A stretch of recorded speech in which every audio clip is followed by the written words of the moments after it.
Hello friends, welcome back to our channel Profectors. Friends, इस lecture में आज सीखने वाले हम वेक्टर्स। तो फ्रेंड्स, बिना देरी के चलो स्टार्ट करते हैं। फ्रेंड्स, आज हम इस लेक्चर में सीखेंगे कि वेक्टर क्या होता है और टाइप्स ऑफ वेक्टर्स देखेंगे। तो सबसे पहले फ्रेंड्स हम लोग क्या देखेंगे, वेक्टर्स क्या होता है। वेक्टर एक ऐसी क्वांटिटी होती है जिसके पास मैग्नीट्यूड भी होता है और साथ ही साथ इसके पास क्या होता है, डायरेक्शन भी होता है, एज वेल एज डायरेक्शन। एक एग्जांपल से समझेंगे फ्रेंड्स। समझो मैंने एक पॉइंट ले लिया, यहां पर क्या ले लिया, ए। यहां पर मैंने पॉइंट ले लिया बी। अब मैंने इसको यहां से क्या कर दिया, जोड़ दिया। अब फ्रेंड्स देखो, मैंने ए से लेके बी का डायरेक्शन जा रहा है ना, मैं ए से लेके बी बना रहा हूं, तो इसका डायरेक्शन क्या हो जाएगा, ए से लेके बी। और मैग्नीट्यूड मतलब क्या, इसका लेंथ, ए बी का लेंथ। तो length A B bar. Friends, किसी भी वेक्टर को डिनोट किससे करते हैं फ्रेंड्स, ए बी बार से। किससे, ए बी बार से। फ्रेंड्स, अभी मैंने बोल दिया कि ए बी बार फाइंड करो, तो कैसे फाइंड करेंगे नहीं पता। पहले आप तो ये जान लो कि किसी भी एक वेक्टर के पास उसका एक पोजीशन वेक्टर होता है। कैसा वेक्टर होता है, पोजीशन वेक्टर। कौन सा वेक्टर होता है उसके पास, पोजीशन वेक्टर। उसको डिनोट करते हैं हमेशा स्मॉल लेटर से। जो भी, जैसे ए वेक्टर है, मैं बोलूँगा ए वेक्टर का पोजीशन वेक्टर क्या होगा, ए, ऐसा स्मॉल कैपिटल, स्मॉल लेटर, देखो स्मॉल लेटर। जैसे बी बोला तो स्मॉल बी वेक्टर। समझ में? तो मैं बोलूँ कि ए का क्या होगा, तो यहाँ पर मैं लिख देता हूँ ए वेक्टर। बी का क्या होगा, position vector B vector, B bar. समझ में आ? अभी मेरे को फाइंड करना है ए बी। तो आपको पता रहेगा कोई भी चीज अगर हम लोग फाइंड करते हैं तो फाइनल माइनस इनिशियल करते हैं ना, final point minus initial point. तो इसमें फ्रेंड्स ए कौन सा पॉइंट है, इनिशियल पॉइंट, और बी कौन सा पॉइंट है, फाइनल पॉइंट बोलो या फिर टर्मिनल पॉइंट बोलो। तो मैंने लिख दिया ए बी, यहाँ पे लिख दिया मैंने final point minus initial point, initial point. दिख रहा है फ्रेंड्स आपको? तो फाइनल पॉइंट्स क्या होगा फ्रेंड्स, बी बार। क्या हो जाएगा, बी बार। और इनिशियल पॉइंट क्या होगा, ए बार। और बीच में क्या है फ्रेंड्स, माइनस। तो ए बी बार को लिखते कैसे फ्रेंड्स, बी बार माइनस ए बार। कैसे, बी बार माइनस ए बार। अगर मैंने बोल दिया, अभी मैंने क्या कर दिया, इसका डायरेक्शन अब ऐसे रख दिया, इसका डायरेक्शन क्या कर दिया, उल्टा। तो अब इसके लिए इसका वेक्टर कैसे बन जाएगा, इसको लिखेंगे कैसे, बी ए बार। कैसे लिखेंगे, बी ए बार। कैसे लिखेंगे फ्रेंड्स, बी ए बार लिखेंगे। तो फिर ये कैसे बन जाएगा, इनिशियल पॉइंट कौन सा है फ्रेंड्स इसके लिए, बी बार। बी बार है कि ए बार है friends, initial point B bar. हाँ, और टर्मिनल पॉइंट या फाइनल पॉइंट कौन सा है फ्रेंड्स, ए बार। तो हम लोग फाइनल माइनस इनिशियल करते हैं ना, तो क्या हो जाएगा इधर, ए बार माइनस बी बार। क्या हो जाएगा फ्रेंड्स, ए बार माइनस बी बार। तो फ्रेंड्स, यहाँ तक कि आप, मेरे को होप है कि आपको यहाँ तक समझ में आ गया होगा, पक्का। फ्रेंड्स, अब हम देखेंगे टाइप ऑफ वेक्टर। तो हम लोग ने फ्रेंड्स वेक्टर बता दिया था कि वेक्टर क्या होता है। वेक्टर एक ऐसी क्वांटिटी, कैसी क्वांटिटी, ऐसी क्वांटिटी जिसके पास मैग्नीट्यूड भी हो, साथ ही साथ डायरेक्शन भी हो। तो फ्रेंड्स, अब हम देखेंगे पहला टाइप वेक्टर का। कौन सा है वेक्टर, जीरो वेक्टर। क्या है फ्रेंड्स, जीरो वेक्टर। इसका डेफिनेशन क्या दिया फ्रेंड, ध्यान से देखना। A vector, क्या दिखा है, a vector whose initial and terminal point coincide is called a zero vector। समझ में आया? देखो, ऐसा वेक्टर जिसका इनिशियल और टर्मिनल पॉइंट क्या हो जाए, कोइंसाइड हो जाए। जब ये कोइंसाइड हो जाएगा तो क्या बना देगा वो, जीरो वेक्टर। क्या बना देगा, जीरो वेक्टर। आपने 11th में सीखा होगा कि जीरो वेक्टर को क्या बोलते हैं, एक और नाम क्या है जीरो वेक्टर का, याद रखना फ्रेंड्स कि जीरो वेक्टर का एक और नाम क्या होता है, नल वेक्टर। कौन सा होता है नाम उसका, नल वेक्टर। जीरो वेक्टर को एक और वेक्टर बोलते हैं, क्या बोलते हैं, नल वेक्टर। जीरो वेक्टर को जीरो वेक्टर क्यों बोलते हैं, क्योंकि ना ही इसके पास कोई सुटेबल डायरेक्शन, उसके पास सुटेबल डायरेक्शन नहीं होता है फ्रेंड्स। सुटेबल डायरेक्शन नहीं होता, ना ही सुटेबल डायरेक्शन नहीं होता। और उसका मैग्नीट्यूड क्या होता है, उसका मैग्नीट्यूड क्या होता है, जीरो। उसका मैग्नीट्यूड क्या होता है, जीरो। एग्जांपल से समझेंगे फ्रेंड्स। इसको रिप्रेजेंट कैसे करते हैं जीरो वेक्टर को, जैसे ए ए बार लिख दिया, मैग्नीट्यूड 0 तो मैग्नीट्यूड के लिए आगे क्या लगा दो, मॉड लगा दो, और इक्वल्स टू क्या हो गया 0। जैसे मैंने एक और वेक्टर दे दिया, जैसे बी बार, यहाँ पे मॉड लगा दिया यानी मैग्नीट्यूड, इसका इक्वल क्या आएगा 0। तो देखो फ्रेंड्स हो गया ना, इनिशियल और टर्मिनल पॉइंट क्या हो गया, कोइंसाइड हो गया। देखो इनिशियल और टर्मिनल पॉइंट क्या हो गया, कोइंसाइड हो गया, और उसका मैग्नीट्यूड क्या हो गया 0। तो आपको समझ में आ गया कि 0 वेक्टर क्या होता है, वापस देखेंगे, a vector whose initial and terminal points coincide is called a 0 vector. 0 vector का एक और नाम क्या है फ्रेंड्स, नल वेक्टर। नल ऐसा वेक्टर जिसका मैग्नीट्यूड क्या होना चाहिए 0 होना चाहिए, ना ही उसके पास 0 वेक्टर के पास ना ही सुटेबल डायरेक्शन होता है, और उसका जो मैग्नीट्यूड होता है वो क्या होता है 0। रिप्रेजेंट किससे करते, ए बार मॉड लगा दो equals to 0, second B bar क्या बोलते हैं इसको, मॉड लगा दो इक्वल्स टू 0। तो समझ में आ गया। देखो यहाँ पर इनिशियल पॉइंट भी सेम है, टर्मिनल पॉइंट भी सेम है, इसलिए कोइंसाइड हो गया, इसलिए इसका वेक्टर क्या बना दिया, इसका मैग्नीट्यूड क्या बना दिया 0। तो यहाँ फ्रेंड्स आपको 0 वेक्टर समझ में आ गया होगा। अब हम देखेंगे सेकंड वेक्टर, कौन सा है वो, यूनिट वेक्टर। कौन सा है फ्रेंड्स, यूनिट वेक्टर। अब तो ये आपको डायरेक्टली आपको डेफिनेशन से समझ में आ गया होगा कि यूनिट वेक्टर क्या होने वाला है। ऐसा vector whose magnitude is unity. देखो डेफिनेशन से सबको समझ में आ जाना चाहिए।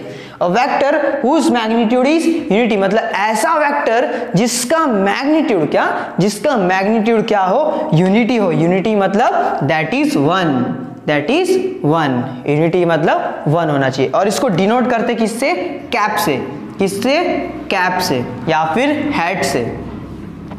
कैप कैसे, ऐसे होता है ना टोपी, देखो टोपी का तो डायरेक्ट टोपी का इमेज बना दिया मैंने, कैप और हेड। जैसे मैंने बोल दिया कि आपको ए वेक्टर का, किसका, ए वेक्टर का, इसका मेरे को यूनिट वेक्टर बताओ, तो कैसे लिखोगे इसको, ए कैप। कैसे लिखोगे, ए कैप। अब मैंने बोल दिया बी वेक्टर का बनाओ, तो क्या बोलोगे, बी कैप। क्या लिखोगे, बी कैप। और किसी भी यूनिट मतलब किसी भी हम लोग को यूनिट वेक्टर का अगर वैल्यू फाइंड करना है, यानी बी कैप का वैल्यू फाइंड करना है, जो हम लोग को वेक्टर दिया रहता है वो वेक्टर लिखने का अपॉन उसका मैग्नीट्यूड।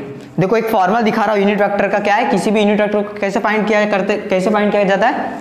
जैसे मैंने दे दिया ए वेक्टर, क्या दे दिया, ए वेक्टर की वैल्यू आई प्लस जे प्लस के, यानी आई कैप प्लस जे कैप प्लस के कैप। अभी मैं बोलूं कि फ्रेंड्स इसका यूनिट वेक्टर निकालो, तो यूनिट वेक्टर ए का कैसे डिनोट करेंगे, ए कैप से ना। और ए कैप का वैल्यू क्या होता है, वेक्टर, क्या होता है, वेक्टर अपॉन उसका ही मैग्नीट्यूड। क्या फॉर्मूला होता है, वेक्टर और उसी वेक्टर का मैग्नीट्यूड, मतलब जो वेक्टर होता है उसी के मैग्नीट्यूड से इसको क्या कर दो, डिवाइड कर दो, तो हम लोग को क्या मिलता है, ए कैप, यानी यूनिट वेक्टर मिलता है। तो फ्रेंड्स अब हम देखेंगे थर्ड वेक्टर। फ्रेंड्स अब हम देखेंगे थर्ड वेक्टर जो है को इनिशियल वेक्टर। देखो नाम से ही हम लोग को वेक्टर का मतलब पता चल जाना चाहिए, को इनिशियल वेक्टर, यानी इसका डेफिनेशन देखो पहले क्या दिया है, vectors having same initial point are called coinitial vector. यानी ऐसा वेक्टर, कैसा, ऐसा वेक्टर जिसका इनिशियल पॉइंट क्या हो, सेम हो, क्या हो, इनिशियल पॉइंट क्या हो, सेम हो, उसी को हम लोग क्या बोलते हैं, को इनिशियल वेक्टर। देखो एक मैं डायग्राम से समझाना चाहता हूं। जैसे मैंने दे दिया ए बार, हो गया, एक वेक्टर हो गया, और ये हो गया बी बार। देखो फ्रेंड्स ए वेक्टर और बी वाला वेक्टर जो है, देखो उसका इनिशियल पॉइंट देखो सेम है ना, कहां से निकल रहा है, सेम पॉइंट से ये निकल रहे हैं। तो ऐसा वेक्टर जिसका इनिशियल, देखो जिसका इनिशियल पॉइंट क्या हो फ्रेंड्स, सेम हो, उसको क्या बोलते हैं, को इनिशियल वेक्टर। देखो डायग्राम में मैंने समझा दिया, ए वेक्टर और बी वेक्टर का देखो इनिशियल, मतलब इनिशियल है ऐसा पॉइंट जहां से वो वेक्टर निकल रहा है। देखो यहीं से निकल रहा है ना, दोनों वेक्टर का इनिशियल पॉइंट क्या है, सेम है, और ऐसे वेक्टर को हम लोग क्या बोलते हैं, को इनिशियल वेक्टर। तो फ्रेंड्स को इनिशियल वेक्टर समझ में आया। अब हम देखेंगे फोर्थ वेक्टर जो है को टर्मिनस वेक्टर। क्या है, को टर्मिनस वेक्टर। को टर्मिनस वेक्टर से भी आपको समझ में आ गया होगा, जैसे इसका पूरा उल्टा, इसका उल्टा बस, वेक्टर्स हैविंग, देखो क्या लिखा है, vectors having same terminal point are called coterminous vector. यहां पर क्या सेम था, इनिशियल पॉइंट सेम था उस वेक्टर का, तो इसमें क्या सेम है फ्रेंड्स, इसमें टर्मिनल पॉइंट सेम है, देखो जैसे मैंने एक आपको एग्जांपल देता हूँ, एक डायग्राम से समझाता हूँ। जैसे कि ये एक वेक्टर है सी वेक्टर, ये एक वेक्टर है डी वेक्टर। देखो जहां उसे मिलना है, देखो जहां उससे मिलना है वो पॉइंट दोनों का क्या है, सेम है। यानी सी वेक्टर को जहां मिलना है वो भी पॉइंट उन लोगों को वो सेम है, डी वेक्टर को जो पॉइंट में जाना है वही सेम। देखो पॉइंट सेम है, देखो जहां उन लोगों को जाना है दोनों वेक्टर का पॉइंट क्या है, सेम। तो ये याद रखो, ऐसा वेक्टर जिसका टर्मिनल पॉइंट क्या हो, सेम हो। देखो डायग्राम में भी देखो सी वेक्टर डी वेक्टर, उसका टर्मिनल, इसका टर्मिनल पॉइंट भी देखो क्या सेम ही है, दोनों का टर्मिनल पॉइंट। तो वही बोल रहा हूं, ऐसा वेक्टर जिसका टर्मिनल पॉइंट क्या हो, सेम हो, उस वेक्टर को हम लोग क्या बोलते हैं फ्रेंड्स, को टर्मिनस वेक्टर्स। अब हम देखेंगे अगला वेक्टर्स फ्रेंड्स। अब हम देखेंगे फिफ्थ वेक्टर जो है इक्वल वेक्टर। इक्वल वेक्टर का डेफिनेशन क्या दिया फ्रेंड्स, पहले ध्यान से देखो इधर, टू और मोर वेक्टर, दो या दो से ज्यादा vector having same magnitude and direction is called equal vector. यानी दो या दो से ज्यादा वेक्टर जिसका मैग्नीट्यूड और डायरेक्शन क्या हो, सेम हो, क्या हो, मैग्नीट्यूड और डायरेक्शन क्या हो, सेम हो, ऐसे वेक्टर को हम लोग क्या बोलते हैं, इक्वल वेक्टर। समझ में आया? अगर फ्रेंड्स मैंने बोल दिया कि मेरे पास ए वेक्टर जो है उसका मैग्नीट्यूड तो सेम है 5, और मेरे पास बी वेक्टर है उसका मैग्नीट्यूड भी क्या है, 5 है, इसका मैग्नीट्यूड भी क्या है फ्रेंड्स, 5 है, लेकिन और इसका डायरेक्शन, इसका जो डायरेक्शन है दोनों वेक्टर का अपोजिट है। क्या है फ्रेंड्स, इन दोनों का जो डायरेक्शन है क्या है, अपोजिट है। तो ये ए वेक्टर और बी वेक्टर जो होंगे वो इक्वल वेक्टर होंगे या नहीं, बताओ मेरे को, इक्वल होंगे कि नहीं, नहीं होंगे, क्योंकि यहां पर डेफिनेशन ने साफ साफ बोल दिया है कि two or more vectors having same magnitude and direction. हमेशा दो और वेक्टर को तभी इक्वल वेक्टर बोलेंगे जब उसका मैग्नीट्यूड और डायरेक्शन दोनों सेम होने चाहिए, तब उसको बोलते हैं इक्वल वेक्टर। अगर मैग्नीट्यूड सेम रहा और डायरेक्शन अपोजिट रहा तो वो वेक्टर इक्वल वेक्टर नहीं होगा। अगर डायरेक्शन सेम रहा और मैग्नीट्यूड अलग रहा तो वो भी इक्वल वेक्टर नहीं होगा। समझ में आया फ्रेंड्स, पक्का? अब हम देखेंगे सिक्स्थ वेक्टर जो है नेगेटिव ऑफ वेक्टर। क्या है नेगेटिव ऑफ वेक्टर, या नेगेटिव वेक्टर भी बोलोगे तो भी चलेगा। इसको डेफिनेशन में आपको बहुत लंबा लंबा लिख के दिया है, लेकिन उसका सबसे इजी मीनिंग है। पहले देखो डेफिनेशन समझ लो, इधर क्या दिया है, if A vector is a given vector then the negative of A vector whose magnitude same but the direction is opposite of a vector it is denoted by -a। मतलब क्या बोला है, देखो पहले मैं एग्जांपल में भी समझाऊंगा। देखो एग्जांपल से समझते हैं। जैसे कि मैंने दे दिया, मैं मिटा दूं फ्रेंड्स इसको, पहले आप इसको नोट डाउन कर लो, मैं इसका डेफिनेशन मिटाने वाला हूँ।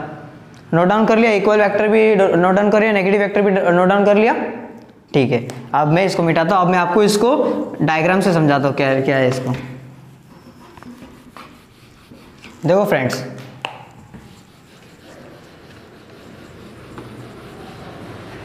जैसे मेरे पास है एक पॉइंट है ए, क्या है, एक पॉइंट है ए, दूसरा पॉइंट है बी, क्या है, दूसरा पॉइंट क्या है, बी।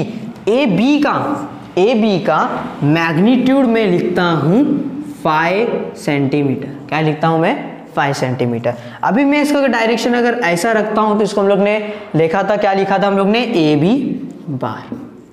अगर इसका डायरेक्शन देखो, अभी यहीं से मैं एक और पॉइंट, यही से अगर मैं डायरेक्शन, अगर मैं सेम मैग्नीट्यूड अगर लूं लेकिन डायरेक्शन अपोजिट कर दूं तो आपको मैंने पता जब डायरेक्शन ऐसा रहेगा तो क्या बन जाएगा, इसको बी ए बार बन जाएगा, क्या बन जाएगा, बी ए बार। तो देखो फ्रेंड्स, अभी मैं आपको क्या समझाने वाला था कि ऐसा वेक्टर जिसका मैग्नीट्यूड तो सेम हो लेकिन क्या हो जाए, डायरेक्शन क्या हो जाए, अपोजिट हो जाए। जैसे ए बी बार और बी ए बार जो है, ए बी बार का डायरेक्शन और बी ए बार का डायरेक्शन क्या है, अपोजिट है, लेकिन मैग्नीट्यूड सेम है। तो ए बी बार, जो ए बी बार होगा वो बी ए बार को नेगेटिव में होगा। ले देखो, ए बी बार जो होगा, A B bar is equals to minus of B A bar. समझ में आया? चाहे तो आप ऐसे भी लिख सकते हो, B A bar equals to minus of A B bar, चाहे तुम ऐसा भी लिख सकते हो, B A bar equals to minus of A B बार।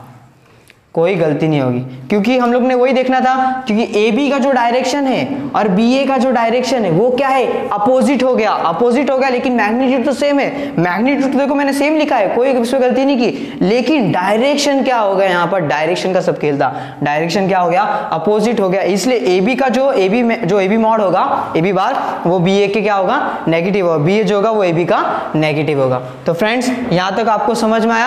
अब हम देखेंगे कोलिनियर वेक्टर। फ्रेंड्स अब हम देखेंगे सेवेंथ वेक्टर जो है कोलिनियर वेक्टर। कोलिनियर से आपको समझ में आ गया, लेकिन देखो कोलिनियर वेक्टर का डेफिनेशन क्या दिया है यहाँ पर, vectors are said to be collinear vector. मतलब कोलिनियर वेक्टर को तब हम लोग कोलिनियर वेक्टर बोलेंगे जब अगर वो पैरेलल होगा अपने ही लाइन से, और या फिर वो एक ही लाइन में होगा। देखो एग्जांपल मैंने बोल दिया, जैसे कि ए वेक्टर है और बी वेक्टर है, अब ये देखो आपस में पैरेलल है सेम लाइन में, तो ये हो गया कोलिनियर वेक्टर। या फिर ऐसी अगर एक लाइन में बना दो वेक्टर, जैसे ए वेक्टर और बी वेक्टर, तो इसी को हम लोग बोलते हैं कोलिनियर वेक्टर। देखो आपको समझ में आ गया कोलिनियर वेक्टर क्या होता है। Vectors are said to be collinear vectors if they are parallel to same line, एक ही सेम लाइन को क्या होने चाहिए, वो पैरेलल होने चाहिए, या फिर they are along to the same line. समझ में आया। अब हम देखेंगे 8, कौन सा है, फ्री वेक्टर। फ्री वेक्टर देखो क्या लिखा है, if a vector can be translated anywhere in the space without changing its magnitude and direction then such a vector is called a free vector. देखो फ्री वेक्टर बहुत इतना बड़ा definition दिया, लेकिन सबसे इसका इजी मीनिंग है। पहले तो आप अगर आपको लिखना है तो आप लिख लो पहले, मैं आपको फिर इसको मिटा के फिर मैं आपको बताता हूँ कि फ्री वेक्टर क्या होता है। यहाँ तक आपने लिख दिया, पास करो या फिर स्क्रीनशॉट ले लो, कर लिया। अभी मैं आपको बताता हूँ कि क्या होता है फ्री वेक्टर।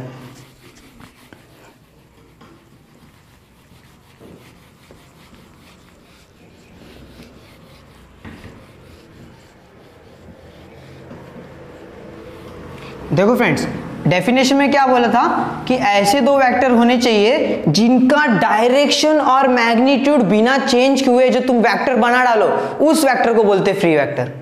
मतलब कोई एक स्पेस है, तुम्हारे स्पेस में कोई भी ऐसे दो वेक्टर है जिनका मैग्नीट्यूड जो दिया है, डायरेक्शन भी कुछ दिया हुआ है, लेकिन तुमने उनके डायरेक्शन को चेंज नहीं किया, ना ही तुमने उनके मैग्नीट्यूड को चेंज किया, और तुम लोग ने एक वेक्टर बना दिया, तो उस वेक्टर को हम लोग क्या बोलते हैं, फ्री वेक्टर। जैसे मैंने एक देखो एक ए वेक्टर बनाया, इसका डायरेक्शन इस तरफ है और ए वेक्टर, और एक ऐसा वेक्टर है जिसका नाम है बी वेक्टर। ये एक स्पेस में, ये एक प्लेन में, यहाँ पे स्पेस बोलो, एक स्पेस में दो वेक्टर है। अभी हम लोग को ना इनका मैग्नीट्यूड भी चेंज नहीं करना है, इनका डायरेक्शन भी चेंज नहीं करना है। ऐसा मत कर देना कि इनका डायरेक्शन चेंज कर दो। अब देखो इनका डायरेक्शन और मैग्नीट्यूड बिना चेंज के हम जो वेक्टर बना डाले उसको बोलते हैं फ्री वेक्टर। जैसे कि हमने देखो अभी ये वेक्टर है, इसका डायरेक्शन चेंज हुआ, मैग्नीट्यूड भी वैसे ही। अब इसका ऐसा डायरेक्शन है ना, तो मैंने इसको ऐसा डायरेक्शन कर दिया, समझ में आया। और इसको मैंने क्या दे दिया, बी वेक्टर। तो देखो जो दो ऐसा बिना इसको बिना डायरेक्शन चेंज किए और बिना मैग्नीट्यूड के जो वेक्टर बनता है उस वेक्टर को हम लोग क्या बोलते हैं, फ्री वेक्टर्स। तो फ्रेंड्स आई होप कि आपको ये फ्री वेक्टर और कोलिनियर वेक्टर समझ में आ गया होगा। अब हम देखेंगे आखिरी वेक्टर जो है लोकलाइज्ड वेक्टर। फ्रेंड्स अब हम देखेंगे लास्ट वेक्टर जो है लोकलाइज्ड वेक्टर। लोकलाइज्ड वेक्टर से डेफिनेशन देखो अभी अच्छे से समझेंगे हम लोग क्या दिया है। For a vector of a given magnitude and direction, यानी एक ऐसा वेक्टर उसके हम लोग ने उसका डायरेक्शन भी दिया हुआ है, उसका क्या दिया हुआ है, मैग्नीट्यूड। ऐसा वेक्टर जिसका मैग्नीट्यूड और डायरेक्शन भी क्या कर दिया गया है, गिवन कर दिया गया। लेकिन इसमें क्या लिखा है, इफ इट्स, अगर उसका इनिशियल पॉइंट अगर फिक्स्ड है अपने स्पेस में, यानी अगर उसका इनिशियल पॉइंट अगर फिक्स्ड है अपने स्पेस में, तो ऐसे वेक्टर को then such a vector is called localised vector. यानी मतलब अगर ए वेक्टर है, यहाँ पर देखो एक यहाँ पे ए वेक्टर है, यहाँ पर बी वेक्टर है, समझो ये इनिशियल पॉइंट है, ये फाइनल पॉइंट है। क्या है ये इनिशियल पॉइंट है, ये फाइनल पॉइंट है। उसने क्या बोला, ऐसा वेक्टर जिसका मैग्नीट्यूड भी मेरे को दे दिया गया हो और उसका मेरे को डायरेक्शन भी दे दिया गया हो। ऐसा वेक्टर जिसका मुझे मैग्नीट्यूड भी दे दिया गया हो, उसका डायरेक्शन भी दे दिया गया हो, लेकिन अगर उसका इस स्पेस में अगर इनिशियल पॉइंट, कौन सा इनिशियल पॉइंट अगर क्या रहे, फिक्स्ड रहे अपने स्पेस में, then such a vector is called localise vector. यानी अगर समझो मैंने एक फोर्स लगा दिया, ये इस किस देखो, अगर समझो मैंने अगर एक फोर्स लगा दिया इस तरफ से, तो बी वेक्टर क्या हो जाएगा, थोड़ा सा आगे चले जाएगा या फिर आगे बढ़ जाएगा। लेकिन इनिशियल पॉइंट को कुछ फर्क हुआ क्या, देखो अगर मैं अगर फोर्स लगाता हूं, बी वेक्टर तो आगे चले जाएगा, बी वेक्टर आगे बढ़ जाएगा बी की तरफ, अगर फाइनल की तरफ अगर मैं एक वेक्टर को अगर आगे बढ़ा रहा हूं, लेकिन ए वेक्टर पे कोई अफेक्शन नहीं आना चाहिए, तब उस वेक्टर को हम लोग क्या बोलते हैं, लोकलाइज वेक्टर। मतलब इनिशियल और फाइनल पॉइंट, उसका एक पॉइंट तो कोई एक पॉइंट तो उसका क्या होना चाहिए, फिक्स्ड होना ही चाहिए, उस पॉइंट पे कोई अफेक्शन नहीं आना चाहिए। अगर दूसरा पॉइंट अगर क्या बोलते हैं, अगर बढ़ रहा है, लोकलाइज्ड हो रहा है, तभी हम लोग बोलेंगे उसको लोकलाइज वेक्टर। देखो इनिशियल पॉइंट उसका फिक्स रहना चाहिए और एक पॉइंट क्या होना चाहिए, उसका लोकलाइज होना चाहिए, तब उसको क्या बोलते हैं, लोकलाइज वेक्टर। एक बार वापस देख लो, for a vector of given magnitude and given direction, if its initial point is fixed, then such a vector is called localized vector। तो फ्रेंड्स इस लेक्चर में बस इतना ही। अगर आपको ये वीडियो अच्छा लगे तो please like, share and subscribe. Thank you for watching.